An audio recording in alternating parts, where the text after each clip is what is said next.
holi ter mani na borok ni bisingo khatong laimani tai dalko khasrang wa siwara malai laimani abono kitinge tini juda juda hodarang motha ni bukhak ni simi sengai juda juda ter thansa khai loaji kha abono mangpili kase phaika ago tolao kereng jagao tini holi ni puja salono borok ni bisingo khatong khadai ongkholaiman nukbani oboni kok mang nongkha jora kaham choli tongo abono khatong ino palai tongo holi ter জয় মা প্রতি বছর নিয়ে এবার আমাদের শ্রী আনন্দময়ী মা আশ্রমে দোল পূর্ণিমা বসন্ত উৎসবের আয়োজন করা হয়েছে। আজ দোল পূর্ণিমা পঞ্চরঙ্গের আবির দিয়ে আমরা ঘট স্থাপন করি। অধিবাস ক্রিয়াদি গতকালকে সম্পূর্ণ হয়েছে। সেই অধিবাসের শেষান্তে দোল মঞ্চের কিছুক্ষণ দূরে পূর্ব দিকে হোলি উৎসব অর্থাৎ মেষ নির্মিত ভেড়ার ঘর অথবা পোড়ানো হয়। দৈত্যরাজ হিরণ্যকশিপুর পুত্র প্রহ্লাদ ছিলেন অতি বিষ্ণু ভক্ত। তিনি বিষ্ণু ভক্ত হওয়াতে সমস্ত হিরণ্যকশিপু উদ্দিত লাগিতেন তাদেরকে প্রাণনাশের জন্য। দৈত্যরাজ হিরণ্যকশিপুর ভগিনী হোলিকা দেবী অগ্নির নিকট গিয়েছিলেন।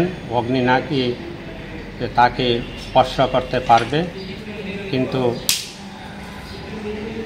প্রহ্লাদকে কুলে নিয়ে অগ্নির নিকটে গমন হলেন তাকে অগ্নিদণ্ড করার জন্য, কিন্তু হোলিকা দেবী নিজেই অগ্নিদণ্ড হয়েছেন। অতএব অশুভ শক্তিকে বিনাশের জন্য শ্রী প্রহ্লাদ রূপিণীর শুভ শক্তির জয় এবং অশুভ শক্তির পরাজয়, সেটি আমাদের হোলিকার দাহন। আজ পূর্বাহ্নে 7টার সময় শ্রী শ্রী রাধা গোবিন্দের পূজা অর্চনা, ষোড়শোপচারের পূজা এবং পূর্ণ আহুতি এখন হবে। তারপর রং দিয়ে দেবী গোবিন্দকে রং দেওয়া হবে।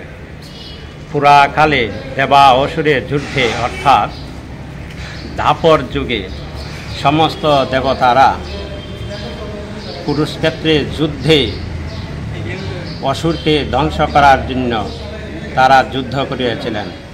একে যুদ্ধ করার জন্য অসুরকে ধ্বংস করে দেবতারা জিতিয়েছিলেন এবং তাদের রক্ত বেষ্টিত কর্ণ মাটিতে ভূপাতিত হয়ে রক্তের বন্যা শুরু হয়েছে। তখন একে অন্যকে সেই রক্তের আবির সঞ্চিত মনে করে রক্তে তারা খেলেছিলেন। আজ চৈতন্য গৌরাঙ্গ মহাপ্রভুর 540 খ্রিস্টাব্দের পূর্বে সমস্ত গোপীগণকে নবদ্বীপে তারা রং খেলে মেতেছিলেন। সেই জন্য আজ আমাদের সেই দোল উৎসব আজ ভারতবর্ষে প্রযোজিত এবং এখনও সেই রং উৎসব আয়োজন করা হয়। সেটাকে বলা হয় বসন্ত উৎসব, হোলিকা বসন্ত উৎসব এবং রাধা গোবিন্দের মিলন আবির্ভাব।